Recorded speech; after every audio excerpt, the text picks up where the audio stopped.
आप सभी का हमारे YouTube चैनल पे बहुत बहुत स्वागत है। आइए सुनते हैं सोमवार व्रत की कथा कि एक नगर में एक बहुत ही धनी व्यापारी रहता था। दूर दूर तक उसका व्यापार फैला हुआ था। नगर में उस व्यापारी का सभी लोग बड़ा ही सम्मान किया करते थे। इतना सब कुछ होने के बाद भी वह व्यापारी बहुत दुखी था, क्योंकि उस व्यापारी का कोई संतान यानी कि पुत्र नहीं था। दिन रात उसे एक ही चिंता सताया करती थी कि उसकी मृत्यु के बाद उसके इस इतने बड़े व्यापार और धन संपत्ति को कौन संभालेगा। पुत्र पाने की इच्छा से वह व्यापारी प्रति सोमवार भगवान शिव की व्रत और उनका पूजन किया करता था और कथा श्रवण किया करता था। सायंकाल को व्यापारी शिव मंदिर में जाकर भगवान शिव जी के सामने घी का दीपक जलाता था। उस व्यापारी की भक्ति देखकर एक दिन माता पार्वती ने भगवान भोलेनाथ से कहा कि हे प्राणनाथ, कि यह व्यापारी आपका सच्चा भक्त है। कितने दिनों से यह सोमवार का व्रत और पूजा नियमित रूप से कर रहा है। भगवान, आप इस व्यापारी की मनोकामनाओं को पूर्ण करें। तो भगवान शिव ने मुस्कुराते हुए कहा कि हे पार्वती, इस संसार में सबको उसके कर्म के अनुसार फल की प्राप्ति होती है। प्राणी जैसा कर्म करते हैं उन्हें वैसा ही फल प्राप्त होता है। इसके बावजूद माता पार्वती जी नहीं मानी और उन्होंने आग्रह करते हुए कहा कि हे प्राणनाथ, आपको इस व्यापारी की इच्छा पूरी करनी ही पड़ेगी। यह आपका अनन्य भक्त है। प्रति सोमवार आपका विधिवत व्रत रखता है और पूजा अर्चना के बाद आपको भोग लगाकर एक समय भोजन ग्रहण करता है। आपको इसे पुत्र प्राप्ति का वरदान देना ही होगा। माता पार्वती का इतना आग्रह देखकर भगवान शिव ने कहा कि तुम्हारे आग्रह पर मैं इस व्यापारी को पुत्र प्राप्ति का वरदान देता हूँ, लेकिन इसका पुत्र 16 वर्ष से अधिक जीवित नहीं रहेगा। उसी रात भगवान शिव ने उस व्यापारी को स्वप्न में दर्शन देकर उसे पुत्र प्राप्ति का वरदान दे दिया और उसके पुत्र के 16 वर्ष तक जीवित रहने की बात भी बताई। भगवान के वरदान से व्यापारी को खुशी तो बहुत हुई, लेकिन पुत्र की अल्प आयु की चिंता ने उस खुशी को समाप्त कर दिया। व्यापारी पहले की तरह सोमवार का विधिवत व्रत करता रहा। कुछ महीने पश्चात उसके घर अति सुंदर उसका पुत्र उत्पन्न हुआ। पुत्र जन्म से व्यापारी के घर में खुशियां भर गई। बहुत धूमधाम से पुत्र जन्म का समारोह मनाया गया। व्यापारी को पुत्र जन्म की अधिक खुशी नहीं हुई, क्योंकि उसे पुत्र की अल्प आयु के रहस्य का पता चल गया था। यह रहस्य घर में किसी को भी मालूम न था। जब पुत्र 12 वर्ष का हुआ तो शिक्षा के लिए उसे वाराणसी भेजने का निश्चय हुआ। व्यापारी ने पुत्र के मामा को बुलाया और कहा कि पुत्र को शिक्षा प्राप्त करने के लिए वाराणसी छोड़ आओ। लड़का अपने मामा के साथ शिक्षा प्राप्त करने के लिए चला गया। रास्ते में जहाँ भी मामा और भांजा रात्रि विश्राम के लिए ठहरते, वहीं यज्ञ करते और ब्राह्मणों को भोजन कराते थे। लंबी यात्रा के बाद मामा और भांजा एक नगर में पहुँचे।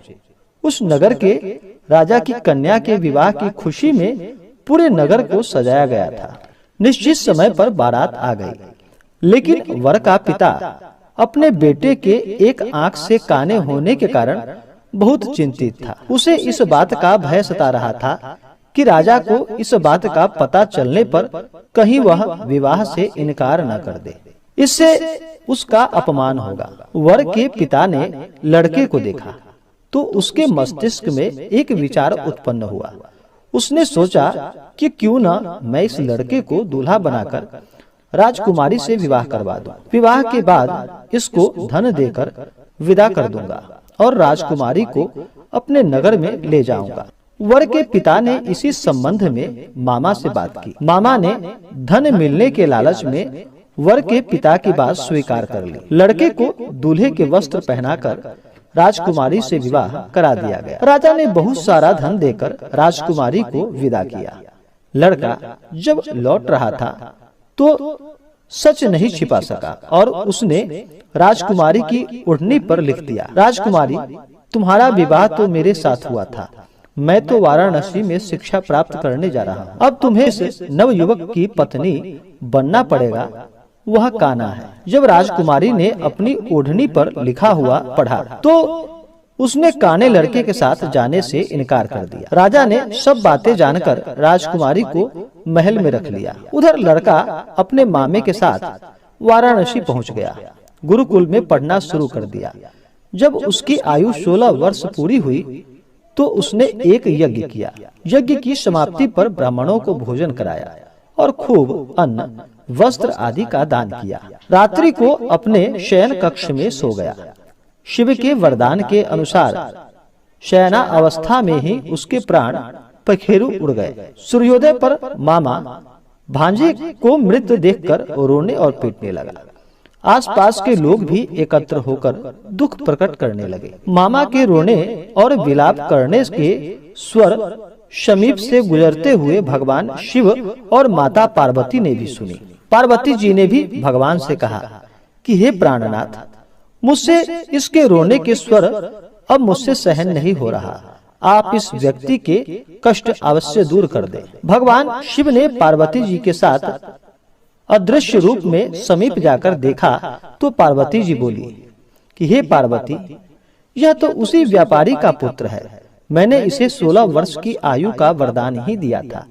इसकी आयु तो पूरी हो चुकी है। पार्वती जी ने फिर भगवान शिव से निवेदन किया कि हे प्राणनाथ, आप इस लड़के को जीवित करें, नहीं तो इसके माता पिता पुत्र की मृत्यु के कारण रो रो कर अपने प्राणों को भी त्याग देंगे। इस लड़के का पिता तो आपका परम भक्त है, वर्षों से सोमवार का व्रत करते हुए आपको भोग लगा रहा है। पार्वती के आग्रह पर भगवान शिव ने लड़के को जीवित होने का वरदान दे दिया और कुछ ही पल में वह जीवित होकर उठ बैठा। शिक्षा समाप्त करके लड़का अपने मामा के साथ अपने नगर की ओर चल दिया। दोनों चलते हुए उसी नगर में पहुँचे जहाँ उसका विवाह संपन्न हुआ था। उस नगर में भी यज्ञ का आयोजन किया। समीप से गुजरते हुए नगर के राजा ने यज्ञ का आयोजन देखा। राजा ने उसको तुरंत पहचान लिया। यज्ञ समाप्त होने पर राजा मामा भांजा को महल में ले गया और कुछ ही दिन उन्हें महल में रखकर बहुत सा धन देकर, वस्त्र देकर राजकुमारी के साथ विदा किया।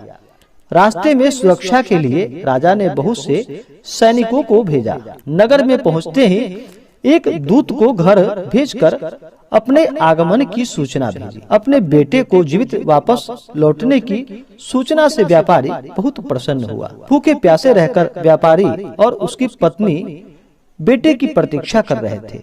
उन्होंने प्रतिज्ञा कर रखी थी कि यदि उन्हें अपने बेटे की मृत्यु का समाचार मिला तो दोनों अपने प्राणों को त्याग देंगे। व्यापारी अपनी पत्नी और मित्रों के साथ नगर के द्वार पहुंचा।